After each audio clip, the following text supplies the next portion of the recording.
Bien, estaba mencionando antes de nuestro receso lo siguiente, que la suma de los diferenciales de posición, es decir, las delta muy pequeñas, desplazamientos elementales, desde un punto inicial hasta un punto final, es una cantidad que podemos notar como una integral.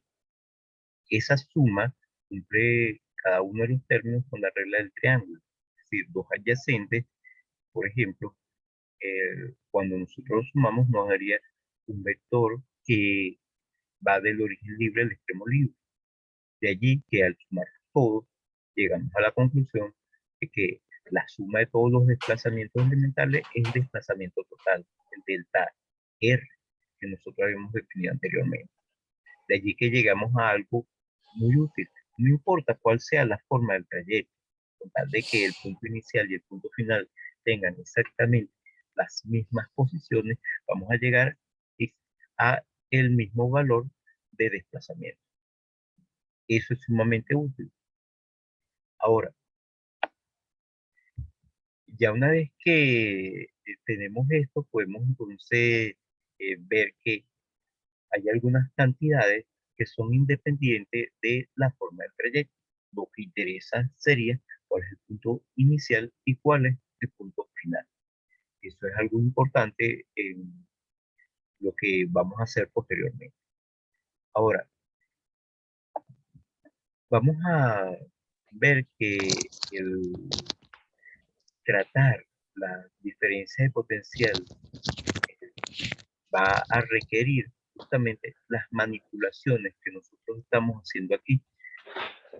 Ahora, noten lo siguiente, que si tenemos el mundo de las fuerzas, tendremos ahora que eh, fijarnos que hay el inconveniente, hemos dicho, si estamos en el mundo de la fuerza eléctrica, tenemos el inconveniente de esa R que yo había mencionado antes. La R nos causa dificultad por la nomenclatura. De allí que vamos a definir ahora un diferencial nuevo, pero que corresponde con el desplazamiento elemental. Ese diferencial lo llamamos diferencial de longitud. Ese diferencial de longitud es el mismo desplazamiento elemental, pero lo vamos a anotar con la letra L. ¿Por qué? Por lo que yo mencioné anteriormente. Voy a ir hacia atrás. La distancia que hay entre el extremo del desplazamiento elemental y el origen del desplazamiento elemental es algo que corresponde con el módulo de este vector, el vector de desplazamiento elemental. De allí que el módulo del desplazamiento elemental está asociado con distancia, pero no el módulo del desplazamiento total, sino el del desplazamiento elemental. Por eso es que es válido que nosotros a delta R lo cambiemos por delta L. Estamos definiendo una longitud vectorial, una cantidad vectorial. Eso es importante.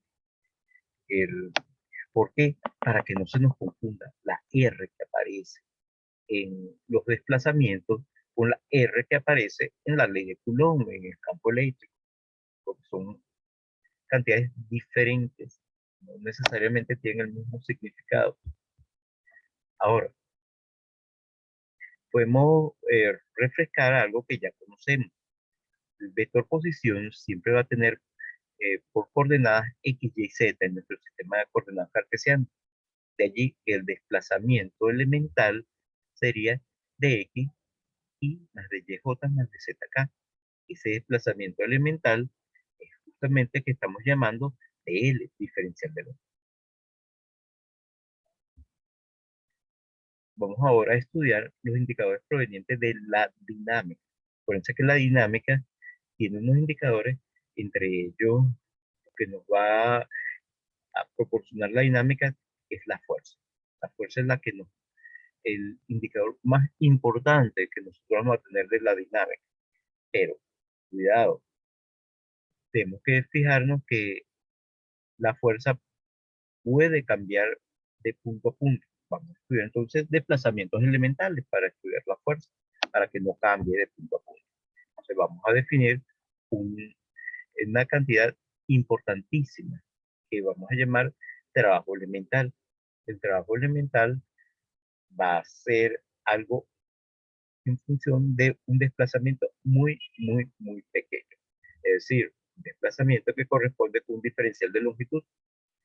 El trabajo elemental se puede inducir la definición o se puede dar definición, o se puede dar como algo que corresponde con una definición.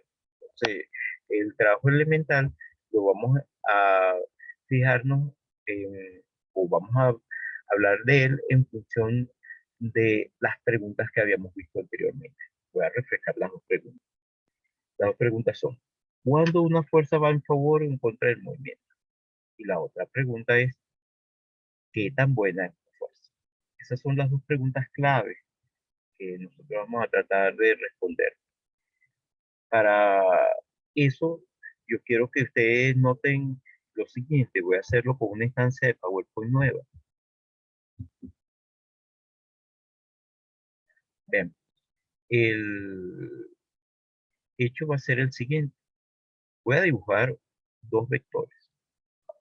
Uno de ellos va a ser el desplazamiento elemental. Imagínense que este es el desplazamiento elemental, el de L. Y otro vector es la fuerza. Esta es la fuerza. Entonces, tenemos los dos vectores, desplazamiento elemental y fuerza. Esos dos vectores van a ser tales que la fuerza va a tratar de ir a favor o en contra del movimiento. Con eso que nosotros tenemos allí, podemos entonces ya dar algo sobre qué tipo de situación estamos. Por ejemplo, pónganse que nosotros tenemos el desplazamiento elemental dl,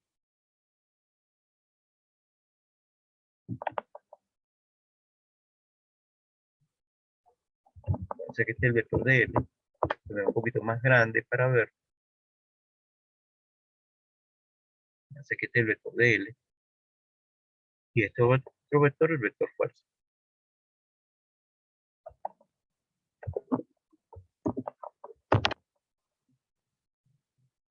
Y le voy a hacer la pregunta a el grupo, muchachos. ¿Esta fuerza va en favor o en contra del movimiento? ¿Qué responderían ustedes? Eh, Va a favor en una de sus componentes, pero en la otra es nula, ¿no? Y la otra es nula. Perfecto, sí. Entonces va a favor del movimiento. Perfecto. ¿Quién habló?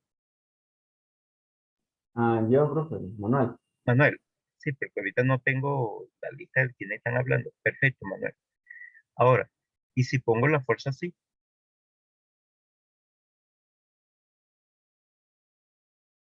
¿Va a favor o en contra del movimiento?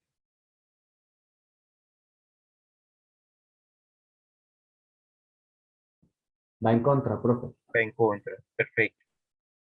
¿Y si la pongo así?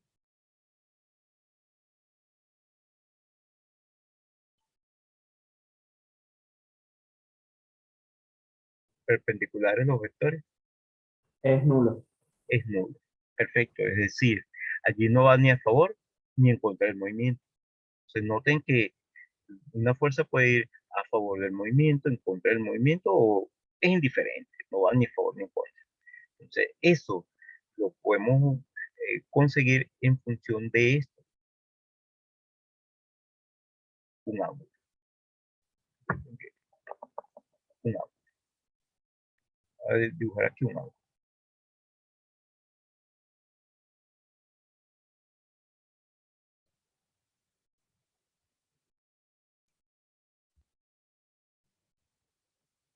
Que es el ángulo entre la fuerza y el desplazamiento elemental. L. Si el ángulo es agudo, la fuerza va a favor del movimiento. Si el ángulo es grave, la fuerza iría en contra del movimiento. Y si el ángulo es 90 grados, no va ni en favor ni en contra del movimiento.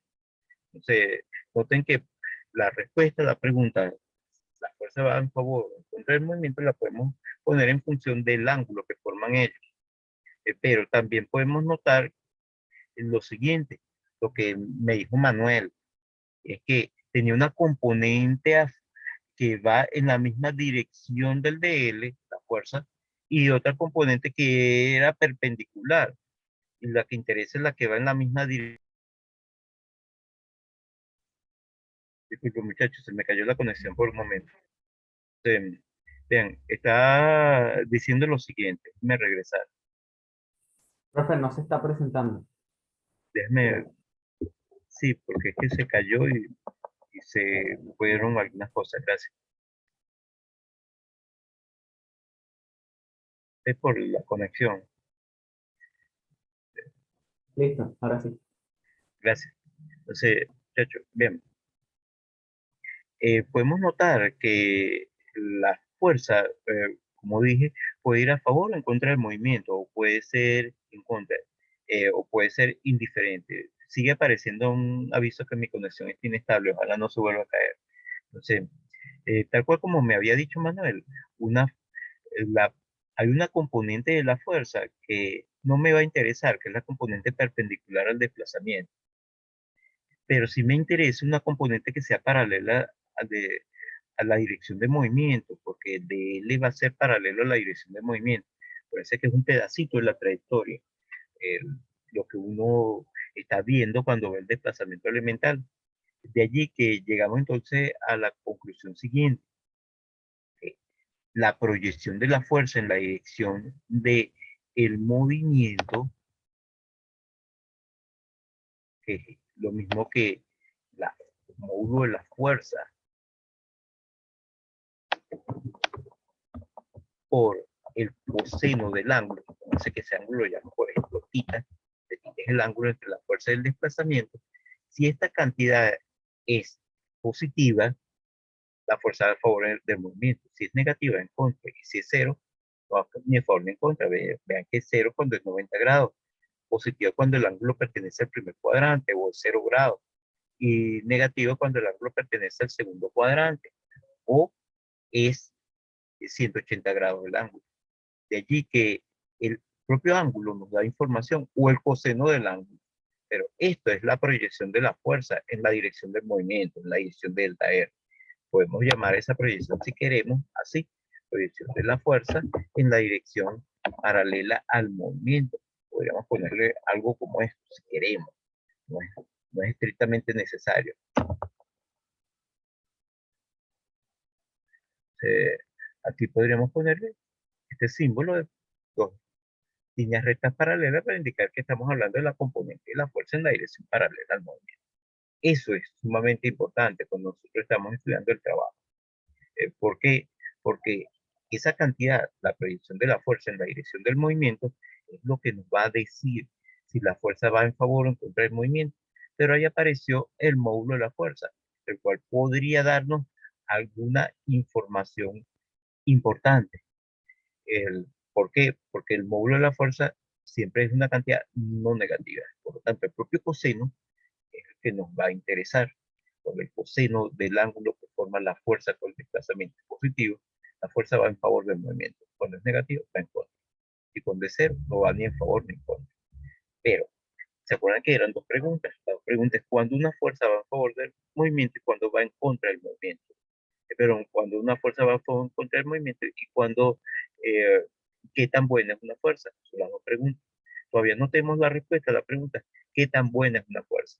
Para tener la respuesta a esa pregunta, ¿qué tan buena es una fuerza? Tenemos que fijarnos en el efecto, y el efecto es el desplazamiento. Imaginemos por un momento que no estamos hablando de un desplazamiento elemental, sino de un desplazamiento grande. Si el desplazamiento hubiese sido grande, producido por esa fuerza, o esa fuerza colabora a ese desplazamiento, podemos decir que esa fuerza va a favor del movimiento y mucho. Si es pequeño, que esa fuerza iría a favor del movimiento y poco. Acuérdense que para los desplazamientos elementales realmente siempre son pequeños. Entonces nosotros podemos ver que una manera de tomar en cuenta al desplazamiento es multiplicar el desplazamiento a ambos lados. Si multiplicamos por el módulo del desplazamiento a ambos lados de la ecuación, por ejemplo, desplazamiento elemental aquí, y para que no se altere lo ponemos de este otro lado, ya tendremos una cantidad donde aparece el efecto. El efecto es el desplazamiento, que en el caso del desplazamiento elemental siempre va a ser pequeño, pero si hubiese sido un desplazamiento grande, otra cosa sería. Esta cantidad que está acá tiene una cualidad sumamente importante, y es que involucra entonces la respuesta a la otra pregunta. Si el desplazamiento producido hubiese sido grande, nosotros vamos a decir que va a favor del movimiento o en contra del movimiento en una cantidad grande. Si es pequeño, va a favor o en contra del movimiento en una cantidad pequeña. Y si es cero, bueno, no nos importa porque no iría ni a favor ni en contra del movimiento.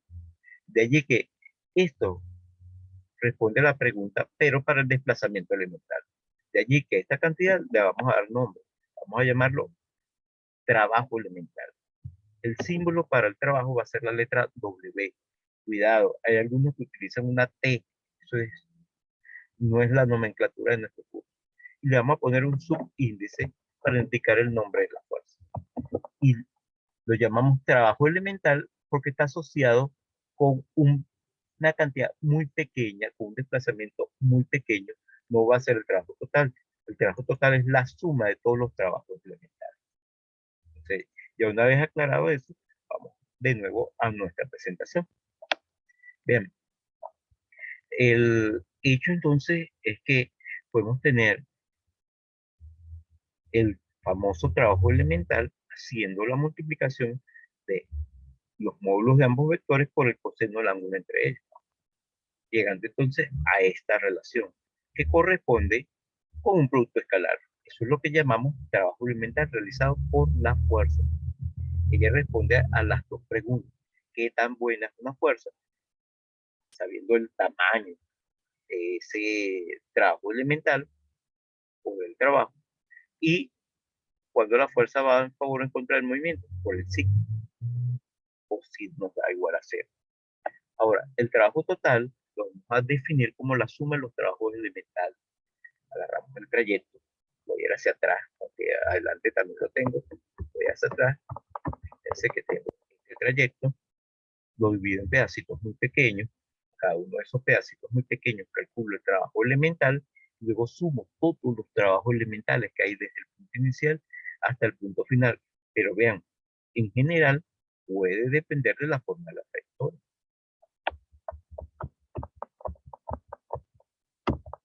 Eso es lo que nosotros vamos a tener. Esa suma que va a ser el trabajo la denotamos de esta manera, como una integral. Es un símbolo. Acuérdense que la integral no es más que una suma. En nuestro curso, la suma de cantidades infinitamente pequeñas siempre va a corresponder con una integral. De allí que tenemos entonces la integral que nos daría a nosotros el trabajo. No, el trabajo realizado por una fuerza en general va a depender de tres cosas. Esas tres cosas son, obviamente, la propia fuerza. Segundo, cuáles son los puntos iniciales y final. Y tercero, cuál es el trayecto. Entonces, el trabajo va a depender de tres cosas. Esta nomenclatura que está acá nos dice cuáles son esas tres cosas. Pero noten, en general, es decir, hay excepciones. El trabajo en general depende de esas tres cosas: la naturaleza de la fuerza, la forma del trayecto y cuáles son los puntos inicial y final. Pero resulta ser que nos encontramos con que no todas las fuerzas tienen trabajos que dependen de esas tres cosas. Hay algunas fuerzas especiales cuyo trabajo es independiente de una de ellas.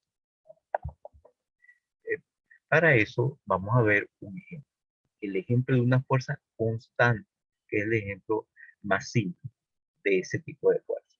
La fuerza constante es una fuerza que nunca cambia de magnitud, dirección y sentido. Esta fuerza constante es un factor común en esta sumatoria. Acuérdense que esto es una sumatoria, es un factor común. Y por ser un factor común, lo podemos sacar fuera. El producto escalar cumple con la propiedad distributiva, por lo tanto, lo podemos sacar fuera. De allí que esa fuerza, al sacarla fuera, nos queda multiplicando a la suma de los trabajos, perdón, de los desplazamientos elementales. Pero la suma de los desplazamientos elementales, voy a ir hacia atrás, ya lo vimos.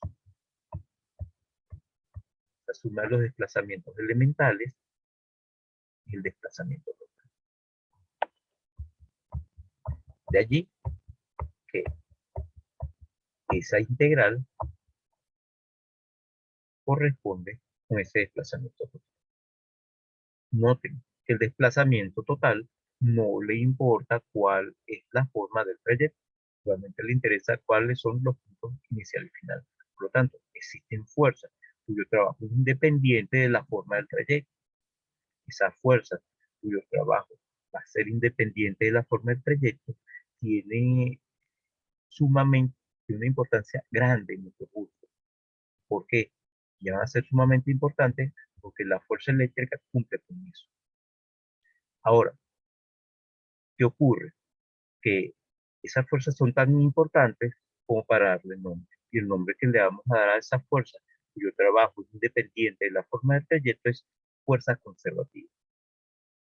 Las fuerzas conservativas, entonces, van a ser fuerzas cuyo trabajo es independiente de la forma del trayecto. Un ejemplo, entonces, de fuerza conservativa es la fuerza constante, o son las fuerzas constantes. Todas fuerzas constantes son conservativas, pero cuidado, no toda fuerza conservativa va a ser una fuerza constante. Existen fuerzas que no son constantes y son conservativas. Ahora, ya sabemos que las fuerzas de tipo constante son conservativas. Vamos a denotar la fuerza conservativa con este símbolo. Y como las fuerzas conservativas realizan trabajo, son independientes de la forma del trayecto, podemos definir una función de la posición que permita el cálculo del trabajo de las fuerzas conservativas, simple y llanamente tomando en cuenta cuáles son las posiciones final y cuál es la posición inicial. Se define, note, definición de energía potencial como una función de la posición que permite el cálculo del trabajo realizado por las fuerzas conservativas según esta relación. Es una definición. En nuestro curso lo tratamos como una definición. De hecho, esto se puede poner en función de algunas otras cosas que uno va a ver en cálculo, pero con esto es suficiente. Uno podría poner eso en función de una operación llamada gradiente, pero no es necesario. Notemos que una fuerza conservativa tiene entonces esta U asociada. Dicho de otra manera, toda fuerza conservativa tiene una energía potencial asociada. Solamente las fuerzas llamadas fuerzas conservativas tienen esa característica de estar asociadas con una energía potencial. El signo menos que aparece en esta relación es simple y llanamente por la historia. A alguien se le ocurre poner el signo menos. Y como funcionó, se ha dejado ese signo así. Ahora, noten que el trabajo realizado por una fuerza tendrá unas ciertas unidades. Unidades de trabajo va a ser unidades de fuerza multiplicadas por unidades de posición, unidades de longitud. Si nos acordamos que la unidad de fuerza en el sistema internacional, kilogramos por metro sobre segundo al cuadrado, si lo multiplicamos por unidad de longitud, nos va a quedar kilogramos por metro cuadrado sobre segundo al cuadrado. Esa cantidad es la que nosotros vamos a llamar Joule. Vean que es unidad de masa por unidad de velocidad al cuadrado o unidad de rapidez al cuadrado. Esa es la unidad de la energía o del trabajo, como vamos a ver. Bueno, la energía potencial y el trabajo deben tener entonces las mismas unidades. Ahora, una cosa interesante de las energías potenciales tiene que ver con lo siguiente. Están definidas o sea, los trabajos están definidos una menos delta de la energía potencial. Por lo tanto, cuidado, se le pueden sumar constantes a la energía potencial. Una cantidad sumamente importante que ustedes ya conocen de física 1 es la siguiente: el trabajo debido al peso. Mm, Vamos a ver de dónde viene cierta relación que uno utilizó en física 1. Noten que para una fuerza conservativa, nosotros tenemos que el trabajo es menos el cambio de energía potencial. Lo denotamos como un delta U. A veces lo llaman SP, energía potencial. Voy a llamarlo U a lo largo del curso.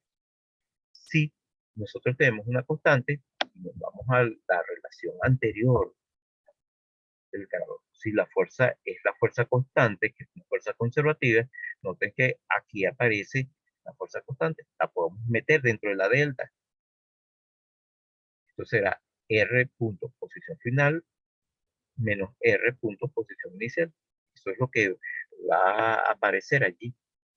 Si ponemos en juego el signo menos, podemos decir que al agarrar la ecuación y multiplicar dos veces por menos 1 fuera y menos 1 dentro, llegamos a que esta cantidad que está aquí adentro debe ser la energía potencial, pero le podemos sumar una constante. Entonces, esta ecuación nos dice cuál es la forma de la fuerza, pero de la energía potencial asociada con una fuerza constante, el producto escalar de la fuerza por la posición, por el signo menos, más una constante cualquiera. Muchas veces esa constante no elige el sistema de referencia para que sea cero. Un ejemplo importante es el del peso. Si usamos un sistema de referencia con el eje Y hacia arriba, es importante, el eje Y hacia arriba, el peso va hacia abajo. Y la posición tiene esta forma, al hacer el producto escalar de fuerza por posición, que es lo que nos dice esa relación, fuerza por posición escalarmente, nos va a quedar simple y llanamente Y por menos mg. Si le cambiamos el signo, porque en nuestra expresión aparece un signo menos, llegamos a que la energía potencial asociada con el peso, cuando el peso se puede estudiar como una fuerza constante, es mgy. Muchas veces, algunos textos nos dicen que es masa por gravedad por altura, y es mentira, es masa por gravedad por posición. La posición con respecto a un eje que es el eje Y que apunta hacia arriba. La energía potencial gravitacional la calculamos como mgy para un eje Y hacia arriba. Es sumamente importante eso. No para un eje Y que tenga otra orientación, sino que va hacia arriba. Ahora, las fuerzas conservativas no necesariamente son siempre fuerzas constantes. Pueden haber fuerzas variables. Entre esas fuerzas variables, nosotros vamos a estudiar ahora una que es sumamente importante para nosotros, y es una fuerza llamada fuerza de tipo central. La fuerza central va a ser una fuerza variable. Entonces, el clasificar a la fuerza en fuerzas conservativas, o definir la fuerza conservativa, nos permite hablar de otra definición. Esa definición es la de las fuerzas no conservativas. La definición parece algo tomada a los cabellos cuando uno la ve por primera vez, porque se dice que una fuerza es no conservativa cuando ella no es conservativa. Es decir, una fuerza es no conservativa cuando el trabajo que ella realiza sí depende de la forma del trayecto. Una de las cualidades interesantes de la definición que acabamos de ver de esta es que la energía potencial es una función de la posición. Si la trayectoria realizada por el objeto es una trayectoria cerrada, el trabajo que realiza una fuerza conservativa en cualquier, es importante esa palabra, cualquier trayectoria cerrada va a ser cero, porque la energía potencial en el punto inicial y en el punto final serían las mismas, y la delta nos daría cero.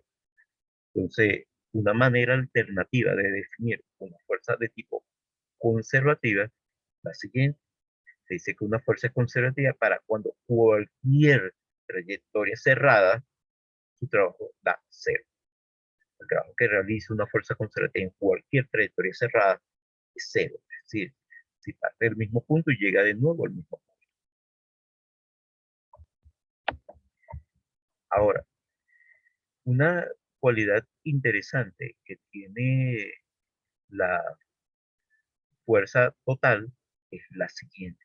Vean, el trabajo de la fuerza total, si estamos hablando de un objeto de masa constante, esta fuerza neta, la fuerza total, igual a masa por aceleración. Podríamos sacar aquí la masa fuera. Aquí, por cuestiones que a veces me pasan, muchachos, porque yo escribo primero en Word y luego paso a PowerPoint. A veces cuando lo copio, los puntos no aparecen. Entonces, este punto lo puse después, pero no me fijé que aquí falta un punto. Aquí hay un punto, a punto L. Entonces, resulta ser que, acuérdense que L, DL es lo mismo que DR. Y a punto DR lo podemos poner en función de algunas cositas que todos nosotros sabemos, la velocidad. ¿Por qué? Porque la aceleración es el cambio de velocidad respecto al tiempo. De allí que nosotros podríamos poner a esta aceleración como el cambio de R, pero el cambio de velocidad respecto al tiempo. Y el de R respecto al tiempo es velocidad. Aquí está implícito el producto de velocidad punto de el diferencial de velocidad. Este producto escalar, si no aparece el punto, correspondería justamente con eso. De allí que todo eso se puede poner en función de la velocidad. Si nosotros hacemos la integración, nos llegue, vamos a llegar justamente a esta relación, que se conoce con el nombre de teorema del trabajo y la energía cinética. ¿Por qué? Es por lo siguiente. Aquí, esta cantidad, un medio de la masa por el cuadrado de la rapidez, es lo que nosotros vamos a llamar energía cinética. La energía cinética la vamos a definir justamente de esta manera. Un medio de la masa por el cuadrado de la rapidez, ¿no? Rapidez, módulo del vector velocidad. De allí que esa el trabajo realizado por la fuerza neta corresponde con el cambio de energía cinética. Esto es el teorema del trabajo y la energía cinética. Algo extremadamente importante. Una de las formas de la conservación de la energía. Ahora, si definimos las fuerzas como fuerzas conservativas y no conservativas, noten que unas son las negaciones de las otras, es decir, toda fuerza que es de tipo conservativa, sabemos inmediatamente que esa fuerza no es conservativa, pero no es no conservativa, o es no conservativa. Eh, Eso significa entonces lo siguiente, que el trabajo de la fuerza neta lo podemos clasificar en dos tipos: la suma de los trabajos de las fuerzas conservativas más la suma de los trabajos de las fuerzas no conservativas. Entonces, las fuerzas conservativas lo podemos calcular como menos delta de U y el trabajo de la fuerza neta como el cambio de energía cinética. De allí que se llega al trabajo de la fuerza de tipo no conservativa, como la suma de las dos deltas, delta de U más delta de eso C, y esa U más eso C, es decir, energía cinética más energía potencial, es lo que vamos a llamar energía mecánica. Por tanto, llegamos a que el trabajo de las fuerzas no conservativas es el cambio de la energía mecánica. Teorema del trabajo y la energía mecánica, que es el nombre que lleva esta relación, que es equivalente al teorema del trabajo y la energía cinética. Ahora, había hablado anteriormente de las fuerzas llamadas fuerzas centrales. Una fuerza de tipo central cuando la línea de acción de dicha fuerza siempre pasa por un punto fijo. Entonces, la línea que contiene la fuerza siempre pasa por un punto fijo, punto que vamos a llamar polo. Y vamos a suponer que el módulo de esta fuerza depende de la distancia al polo. Entonces, esta fuerza, la fuerza central, la vamos a poder expresar de esta forma. Una función que depende solamente de la distancia al polo. R pequeña va a ser la distancia al polo. Y este vector unitario que aparece aquí es un vector que va en la dirección saliente del polo. Entonces, esto nos permite definir la fuerza central. La fuerza central va a depender entonces de la distancia al polo.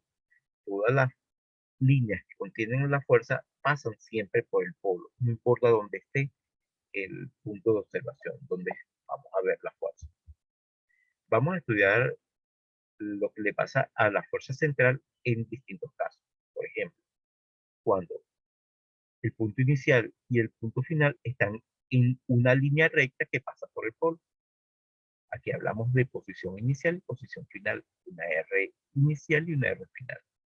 La definición del trabajo de la fuerza central, aquí no le puse la palabra central porque vamos a hablar solamente de fuerza central ahorita, no, implica el producto escalar de ambos, pero el dl es paralelo al vector R. Por lo tanto, dl es lo mismo que R unitario por dr. Como R unitario por R unitario es 1, se llega a esta ecuación. Dicho de otra manera, solamente dependen de las R, no depende de cuáles las características de la fuerza, sino de cuáles son los puntos inicial y final. No depende de la forma del trayecto, es lo que vamos a ver posteriormente. Va a depender solamente de la característica de la fuerza y de los puntos inicial y final. Esto es similar a lo que le pasa a una fuerza conservativa. Todavía nos queda ver qué pasaría con otro tipo de trayecto. Para eso vamos a estudiar un trayecto curvo. Ese trayecto curvo es un arco de circunferencia. Imagínense que nosotros estamos colocando, por ejemplo, un compás con el punto fijo del compás en el polo y hacemos un arco de circunferencia. Ahora el punto inicial y el punto final están en ese arco. Noten, la fuerza va a ser perpendicular a ese arco y el trabajo daría cero, porque el producto escalar entre vectores perpendiculares da cero. Ahora, ¿qué pasa si tenemos un trayecto cualquiera formado por tramos curvos y rectos? Pero rectos de esa forma, tramos rectos cuya línea de, eh, cuya línea de definición pase por el polo y tramo curvo que sea perpendicular a la fuerza central. ¿Qué va a pasar? En los tramos curvos no hay trabajo, pero en los tramos rectos sí, puede haber trabajo. Ahora, vamos a unas propiedades de las integrales. Bien, aquí vamos a calcular el trabajo en este trayecto. El trayecto es el azul. Este trayecto es el que voy a estudiar, trayectos. Y voy a dividir los tramos de varias formas. Veamos. Primero voy de A, luego